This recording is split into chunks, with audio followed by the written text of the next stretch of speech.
Um, Yep. Welcome back to Downforce Discussions after a very chaotic start, but that's okay. We're back. It's just me and Cam this week. We're going to chat all things Austrian Grand Prix, and there was a lot for us to cover. Cam, do you want to start? Your boy won. I forgot to take my notes. Give me a second. We're so organized. That we're organized on this podcast. We make notes, and we have got so much. Oh, those are a nice little note sheet. Oh, he's prepared. Look. Yeah. Oh, yeah. Mm-hmm. But I All thought right. I'd throw it off to you to start with because your boy did win yesterday. My boy did win. Yes. Thoughts, I'm feelings? happy. How do you feel? It was It was I was yeah. And I mean your boy almost won. Like he was it was a very I'd say that was the most Canada I was stressed, but this I was like I was on edge. My Garmin buzzed me to say that I was in high stress and I felt it. I didn't need my watch to tell me. yeah, and when I found out it was just gonna be us two tonight, I was Yeah. like, oh, this is perfect. I was like, you know what? We'll have so much to say because I support you and you support me. And we love when this happens for us because I feel for him. I was glad that, like Lando had his moment because he did have a rough Canada. And I wasn't here when you guys chatted about Canada, but uh, Oh yeah. he needed something. He needed a little Yeah. boost, which he got. So did we. So did we. He came back in the perfect way, topping all the kind of practices, topping qualifying, and then he didn't put a foot wrong in the race. I feel like when Lando Norris is switched on, he is switched on. Yeah, and like I was happy because yeah, I love Oscar, but during that race I was like, please, no, And then the Alpines, no. well, the Alpines decided at the end, Alpine was not his friend this weekend. He didn't Yeah, get oh my God, the sass. on class. How are Alpine still fucking me over after this long? I love that. I mean, Oscar I being love sassy is my life. Like, We'll take the crumbs because he doesn't give much. When he like that for him is his version of screaming and crying. That is like that's him on a kind of he is the king of sass. But I did feel for him. He didn't get to do his kind of final lap in quali, and then he had all these problems in the race. But he did. They raced very well. I felt I was stressed, but they had it under control. Thank God. yeah, yeah, and oh, totally. Like that was not this week, but Nicole, like she is also my queen, Oh and the comment with the drawing and stuff, like, yeah, man. I love this family. The Nicole whole P.S. family, iconic. All of them, all the sisters. I love it. Makes so much sense that he's the oldest of then four sister, three sisters. Like it makes such sense. He gets it. Oh yes. Oh yeah. Oh, if we could get if we could get a Piastri on this podcast, who would it be? It can't be Oscar. We want to get Nicole, I think. Mm-hmm. Nicole. Yes, for sure. Oh my God. We She would spill the tea. want to get Nicole. I don't want to give shout outs to other podcasts, but I have listened to her feature on an F1 podcast and she was great. Would highly recommend. Yeah. Look for it. I'm not gonna because this is our podcast and this is space for us right now. I won't promote anyone else's things. True. But Yeah. not great. Should we talk about Max and Kimmy having their little incident on lap one? Yeah, I was gonna do a little like transition when you were talking little Oh, brother, big brother. I was like, like Max was not too mad just because it was Kimmy. And he was like, it was Kimmy, it was a Mercedes. If it had been George, oh my God, not oh the my same God. reaction. Not the same reaction. But here he was like, oh, that's my boy. Well, I think It's okay. yeah, no, he was yeah, when he said, "Oh, these idiots," and then he got out the car, realized it was Kimmy, and then went, "Ah, yes, no, I will be okay with it. This is fine." But Yeah. because GP was here this weekend, so he didn't have his usual race engineer. This kind of step in, who used to be Daniel Ricciardo's race engineer, he didn't get a chance to really do anything because the race was over within the first three fucking corners. So that Yeah. poor guy flown out from the factory. I've found out that he was a factory engineer. He kind of switched to being more in factory based. Has flown out to Austria. Didn't even. What was the point? Yeah, poor He's guy. so good. I Poor guy. yeah.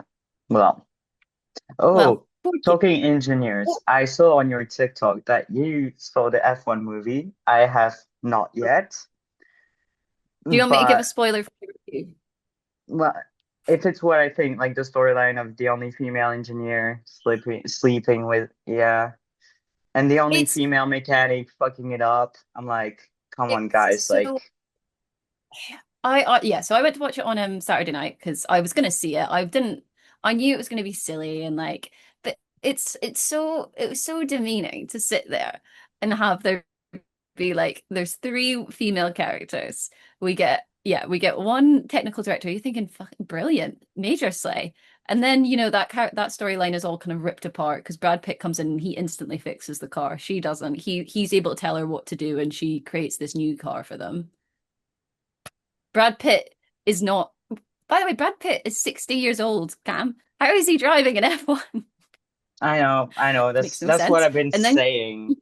literally, you've got the mechanic. Yeah, you've got the female mechanic who's the one that keeps fucking it up. Great. You've got the PR rep that like nobody likes and respects. Like, what do we have to do? Like, yeah, we've You're, finally and then like you've got, yeah, sorry. oh no, no, you go, because I'm just sweltering here in my rage.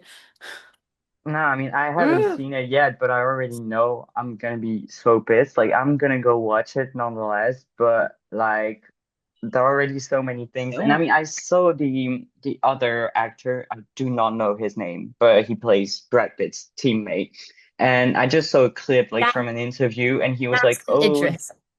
okay." The only knowledge I had of F1 was the Netflix series, and like I thought Max Verstappen didn't have any friends, but actually he's nice. Come on. Like so yeah, yeah, I think I'm probably gonna go see it with like a friend of mine who has absolutely no F1 knowledge, and it's gonna be great just talking to her afterwards, being like, this is absolute shit. But let's go. Um, I would recommend yeah, that though, because like to be honest, the more I knew, the more angry I was because I there were so many times in this movie, and you'll see it as well. Like Brad Pitt is racing, and he should be given at least six black flags. Like he should be disqualified from every race he races in. It's ridiculous. There's no qualifying shown. Like they're just like, and suddenly like they're going from P19 and P20 to then like finishing five and six. Like it doesn't make any sense. No qualifying. He doesn't show up to the so I'm not gonna spoil it for you, but I'd go you with can. I'd go with someone that doesn't know because they'll be sat there going, "Wow, that's really cool," and I sat there going, "He can't do that." And also the fact that they're all this is the bit that I found funny. They're all there. They're all like it's all the kind of usual grid that we know. I find that really weird because I'm like, because you're so used to like wanting to know what's happening with the championship, but suddenly they're trying to overtake Max Verstappen, who's like four-time world champion Max Verstappen, who couldn't give a fuck about this movie, and I love it. It's long. When they saw it, Kimmy said, "Oh, that was a long film." That was his first reaction to it when he was asked, and I agree. It was really long. It was pointless. Oh, And also the fact that it was shot over 2023 and 2024. And so at some point you see like AlphaTauri and then not AlphaTauri anymore. And it's like, what? well, those So they say that there's 10 teams. But Apex GP is one of those 10 teams. So who's not there? Because I saw an wow. Alfa Romeo of Valtteri Bottas. I didn't see any state green. So are they it's Hmm. okay. I'm gonna get over it. I'm fine. I will never get over it, and I haven't watched it yet. I've been But personally victimized by Brad Pitt this week, and he really pissed me off. It's so yeah. sweet. Like just anyone who's an F1 fan and you've watched this film, comment on this podcast. We want to know what you think about it because we could do like an episode in the summer where we review it in more detail. Oh my God. Yes. But It, like it just annoys me so much because I know so many people are gonna watch it and then they're gonna be like, "Oh, I'm an F1 fan." yeah, Like, no, you know nothing. Like, and it's just I was watching that's what you said about qualifying. It was a good. TikTok about like Yeah, man, I just watched the F1 movie. I am hooked. Alright, what was about to start? There's just so much action, so much drama. Alright, man. Well, let's see how you like the real thing. What a race. I think you mean what race? I certainly didn't see one. No, that one was a belter. One of the best all season, I reckon. The best? Where was all the fire? The crashes, the drama, Kevin Magnussen. Wait till you find out that qualifying exists. What on earth is qualifying? So much to learn. Like, I mean, Lewis Hamilton is supposed to be the technical like advisor and consultant on this movie. I mean, I have I very much have a lot of respect for Lewis Hamilton. Everyone who's an F fan, Yes. we love Lewis Hamilton. Lewis, you're supposed to do better than the rest of them. Where's the female representation? Like, but I did love it. It's all made up for apparently because Roscoe was credited on this film. Yes. Oh, I do. I loved what he's done. I like that they're kind of like, obviously it's great to see a person of color as a driver because obviously we've only got Lewis. But there's so much that could have been done. I think that there's a lot of like other storylines that, again, we say that we could be the strategy team for a lot of teams. We could also write a better F1 film, I think. Not to throw it out there, but I reckon that we could write a good storyline that's not just kind of, let's get Brad Pitt in. He also he's apparently he raced with Senna and Prost, but he's then on the grid with Max Verstappen. How old is I mean, yeah, it's just like, man, he is 60. Like, and I've seen like my friends who are not into F1, they just like they found out about the movie through like on Spotify, through like, you know, they were listening to Kate's song and they were like, huh, there's an F1 movie. And then they were like, it's Brad Pitt. Wait, are drivers that old? And I was like, no, like already like pushing 35, 40, like pushing 40, that's like nice. Like Fernando Alonso. Great for him. Yeah. He's not even there yet, though. He's got time. Yeah. I mean, he had retired and then he was like, actually, I'm back. But like, yeah, like, man, Brad Pitt, it's like Tom Cruise, you know, at some point you gotta say you're too old for certain shit. Like, I don't want I'm to see sorry, any more. I want to see no more Mission Impossibles. The mission cannot get even more impossible. Stop. it was the last one, I think, though. I haven't seen it, Oh, but it's always the last one though, isn't it? It's like when Elton John was going on tour saying farewell. He was saying farewell for about 12 years. Like, I love Elton John. I think I said farewell to him a good few times. And that's okay. yeah. But I'd give it like a 2. Not a 2, maybe a 2.5 out of 5. Like Out of 5. Okay. well, no, that's a bit, I feel like that's being nice. Yeah, I think you're nice. I think I'm trying to be nice to Lewis Hamilton, but do you know what? It was just such a dad film as well. And I was excited to have something to be like, Dad, go watch this, because my dad's not an F1 fan. To be like, oh, go watch this, you'll love it. And I will not. We will start arguments about if he enjoys that film, which he probably will because it's a dad film. Oh, so that was my thoughts. I can't wait for you to watch it. So that you can then feel my rage. I'm already feeling it through what I know, but like it's gonna piss me off. And like, yeah, the stuff about the female representation, I mean, like, it's finally, you know, getting a bit better in motorsports, which, even though I was talking last time on last podcast, they're like some gates were closed during F1 Academy and some people didn't get to go, which, yeah, there's still a lot to be done.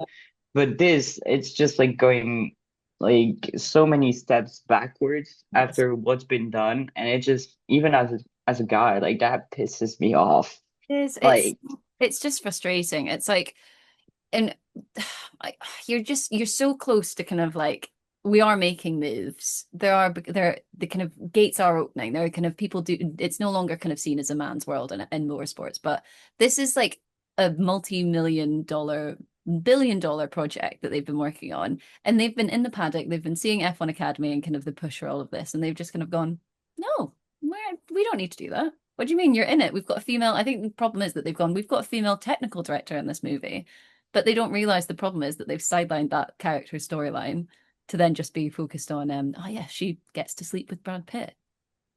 Poor her. Yay. Yeah, and I saw I don't remember his name because I watched on French TV, but during the grid walk, like Yeah, interviewed all the Bernie Collins. girls and stuff like Yeah, because she gets it. We love Bernie Collins. She's just, yeah. it's just thank God, because it was International Women in Engineering Day last Monday, so I think it was good to kind of that she kind of because she was a strategist herself, like get that opportunity to go off and kind of go, right, I've seen this movie, I'm going to correct those wrongs. I think as well, though, you probably saw more of Will Buxton in this movie than you did kind of some of the female characters. So he's in there Yay. quite a bit. He's in there quite a bit. Oh Oh, my God. oh my All God. right, But back that's on the GP. Oh, sorry. we got so into it there. We got serious chats in. Good for us. Oh But yeah. EP, you're right. Where should Yeah. we next? I Heartbreak. wanted to talk about Heartbreak Williams. Yep. Same page. Like, what? I just think there must be nothing more like disheartening than working for the whole weekend, doing all the practice sessions, doing qualifying, and then you don't even get around the formation lap without your car Mm, catching on fire. That must be the worst feeling in the world. yeah. Like, Yeah. And then your teammate also having to retire. no, Alex. It was all on the up for Williams. We were here a couple weeks ago going, yeah, go on our boys. But Uh, that I did not last long. the sad thing is, I think that as for F1 fans, do you not think that like regardless of where you support, everyone has a soft spot for Williams? Kind of, Yeah. kind of, I think. Whether you're an Alex, because everyone's happy to support Alex Albon, I think, and everyone's kind of your Carlos Sainz fans. They go shout out to Ali. They are proud and they love it, and I love we all Carlos have, as well. we So all have a soft spot for that wee Spaniard. Okay, we all have a wee soft spot for him. So when they don't do well, I feel sad. I feel same. personally victimized. Yeah. I just wanted to give a shout out as well to like Bortoleto and Yeah, also well Lawson. He's not technically a rookie, but like I rookie-ish, so like two rookies in the points and like Ollie 11 almost. So good. like yeah, and oh Hajar 12 as well. I had forgotten about that. So like It was yeah, good. pretty good for the rookies apart from Kimi. Yeah. I did. Did you see after the race when Max came up to Max went up to Bortoleto and went, "My man," and you're like, "That Yeah. is so nice." Yeah, yeah, very sweet. Oh, I mean, honestly, Max is like the rookie's mom. He's like, those are my babies. it's I my baby. got them. No one says Yeah. anything to him. He is a momager. Is busy. Did you see Hulkenberg's picture with Bortoleto after the race? Oh, No. everyone go look it up because he decided to wait to come in when yeah, you look it up and you'll love this because he's in a towel and he has a lot of faith in that towel. Oh Look, yeah, yeah, I saw a video, but not the picture, but he's like, hey. and you're like, mate, you've got a lot of faith in that towel. Yeah, I'm like, I'm hoping you're wearing something underneath because Look, I don't know. Nico Hulkenberg's a weird man. true. And He, I saw a video earlier of her daughter, his daughter, she's cute. knowing all the names of the F1 drivers. It was so sweet. And She's a at some point she said like Kimi Lawson, and I was like, oh, that's close. a crossover, but You're so close though. you're cute, so it's fine. She was Okay. adorable. Oh Yeah. my God. You're right. I was happy to see it because I feel like yeah, Liam Lawson does some bad things on track, but you do feel for him, and it is good to see him actually come home with a result that he can be proud of because it just seems like he keeps getting battered every week. And at one point, you're kind of like, "This is just rough for you." Yeah. But also, last time when Kimi got a podium, I was not there on the pod before, so everyone was like, "Oh, you're the bad luck charm and all that." But I did not say anything. So what's No, been happening lately? Not my fault. Like, not his fault. Not his fault. what's going on? Like, Kimmy, Gimme, Kimmy, sir, you're supposed to be the hope. The next sir, not sir, baby. Like, he's a baby. oh, My flatmate has kind of just gotten into like kind of like watching the F1 with us every week, oh, and she's decided that Kimmy is her man. she feels personally responsible for him, and every week will be like, "What's the point if Kimmy's not in it?" And you're just like, She's decided that she is a Mercedes fan because she wants Kimmy to succeed. I'm not a Mercedes fan, but Respect it. I kinda because Kimmy, I love Kimmy, so I'm respect like, yeah, I'm more of a fan depending on drivers. So it's it. kind of like I'm rooting for McLaren because I'm a Lando guy, but if he goes somewhere else, I will become a fan of that team, I'm no matter what. cutting my stripes and I'm leaving. I'm going somewhere else. Yeah, I'm like, man, honestly, I want to be like a fan of a team that the merch isn't all orange. Like I That do not wear color. I do not want to wear papaya orange. I don't wear that. Please. Do they? No, I don't. I Please come up with other designs because the only stuff that's not papaya orange is like you can barely see the McLaren logo. I'm like, do something in between, not papaya, but nice. Orange is a rough color. I find I'm trying to think of the ones with the worst merch because I am hating the Mercedes Adidas stuff at the moment. I don't No, like the I think Adidas. skate, I mean, It's fine, isn't it? that highlighter green. The flatmate said, "Wow, do you know what? I like that they're doing something different. I can see them." I went, Hmm. no. I do think that Red Bull have the worst merch. I don't know if that's an unpopular opinion, but I don't think I'd want to wear one of those t-shirts. Hmm. I mean, to me, it's like it hasn't Fine. changed in so Oh, long that to me it's just ingrained in my brain as uniform. basic. Yeah. Basic bitches right there. And you Hmm. know what? I might have to rethink that because I am the most basic of all the bitches. That is, No, yeah. no, I you're not a bitch. No, I'm just basic. I just I just love me my Taylor Swift and my F1 cams. It's so much to ask. I mean, I only wear black, so I'm pretty basic too.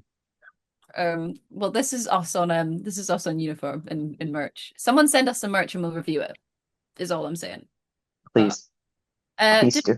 I kind of forgot that Charles was on this podium until it finished because the McLarens were so far ahead. True, true. Like, But I'm happy for that guy. happy for Let's that, go. that No, I love Charlotte, so I'm happy. happy for that guy. We got McLaren 1-2, Charles on the podium. Pretty good. Kind of French, not really, but kind of Like, French. I So take what you can. Pierre Gasly's not anywhere near a podium, and neither is Esteban Ocon right now. So neither is Isaac Ajah. So I'm gonna take the honorary French. I'd say that Isaac Hadjar is getting closer and closer than he's more close than Pierre Gasly. True, Who would true. you say is your now we're halfway? Who would you say is your rookie of the year? Gimme. I mean, but like Gimme. Kimi and Ollie, like I mean, they're right there on my wall. They're my babies. Like, in Prema and F2, I was rooting for them. So like seeing them in F1, I'm happy. So they're both my rookies. Yeah. What about you? I was thinking I love Kimmy and I love Ollie. Given them their shout out. I want to give a shout out to Mr. Isaac Hadjar because he's done Yeah. a great job this year. I've been very Yep. impressed. Come back Yeah, I from was gonna say I'm very impressed by him too and his control over his anger. yeah, yes, he's improved on that front. Oh yeah. Oh Oh, yeah. considering as well, like I just don't think I'd come back very well from an incident like Australia. I think that I would struggle. Yeah. And I'm nearly 25, as we've just discussed before this pod. I've not got that strength in me yet. So it's very impressive. Yeah. But shout out to him. Yeah, he's only 20. Yeah, ew. They're kids. I swear. We're so old and wise. Yeah. Wow. It's always weird to me. I'm like, what do you mean some of them are younger than me? Like I do what? find it weird that Kimi was driving an F1 because he is a baby in my eyes. Yeah. I don't think that I could have done that at 18. It's very impressive. Yeah. Yeah. And I mean his exams and stuff, he had them late like recently getting interviewed right after the exam. Like man. He's school. Like I couldn't do anything else but school. I was busy. Yeah. Oh, Yeah. it's Honestly, great for him. good for Love him. that guy. Love that guy. So Silverstone, big week here. I have to go to Edinburgh tomorrow because for my sister's graduation, so I'd end up missing all the fun. It's okay. What do we are we excited? I feel like Silverstone for me is kind of like I get excited because I'm like, great. Technically the closest one I can get like to be at the moment. So are you gonna Yeah. put a curse on Kimmy this weekend? Or is it no Am I curse? gonna what? Are you gonna put a curse on Kimmy this weekend? Or is there's no curse? No No, curse. I'm not giving any predictions anymore because I understood that I am a bad luck charm. I'm just gonna say I'm very excited for Lando Stan, Yeah. seeing it all. Like, yeah, I'm very, very excited for that and seeing all the British guys thrive at Silverstone, you know. And well, since I don't have a home race and I'm a McLaren guy, I'm kind of like Yeah, you're Silverstone is a bit of my little home race in a way. So home race. This is Cam's home race, guys. yeah. I don't care if Um, it's Lewis Hamilton's home race, it's Cam's home race. It's mine. It's a French guy's home race. I'm not going to give predictions either because I'm scared about jinxing anything. Um, I I'm not gonna say any predictions. I hope the Brits do well. You know, I Yep. feel like get Lando and George and Ollie and well, there's the problem is there's so many of them. You can't Yeah. you can't all do Yeah. well. And there's Lewis and there's Alex, even though he's driving under another nationality, but to me, he's Yeah, Brit too. it, Lewis won last year, so I'll give him that. But then Lewis needs a boost. I feel like every week I see him, he kind of looks even sadder, and I just don't want to see that. Yeah. Yeah. Oh, That's you'll rough. when you watch this movie, you'll see at the end. There's an incident we'll have to come back and talk about. With the Lewis Hamilton is clearly written for a reason. So Oh, look out for okay. I'll probably try to watch it like this week, or I don't that. know. Because yeah, I'm leaving for Le Mans Oh, on like Wednesday because there's Le Mans Classique. So I'm gonna be on track this weekend. exciting! Yeah. What? Gosh, oh, it's so exciting. Mm-hmm. It's Mhm. it's gonna be a bit less warm, thank God, but still warm. Yeah, the listeners need to know that we're being really brave because you're in much hotter than I am, but we France and England are not built for this kind of heat. Uh, Yeah. and I'm just not vibing. I don't know about you, but I just can't sleep well in the heat either. So then you're not sleeping well, so you're tired all day. It's Yeah, super. same. I mean, before the race, I had slept like 2 hours and I kind of fell asleep at some point during the race and then I napped afterwards as well. I'm like, it's like my worst summer ever. We now get how it feels to be in an F1 car. It's. Oh God. Yes. Poor them. Oh I my God. realize we've got less than a minute left. Thanks Oh, guys for listening. thank you. I didn't realize that then I looked over and went, shit. Thanks so much. It's been a joy and a dream. We'll be back with all the kind of Silverstone storylines next week, but have a lovely week of lots of F1 content. Yep. And see you next week. Bye. Bye.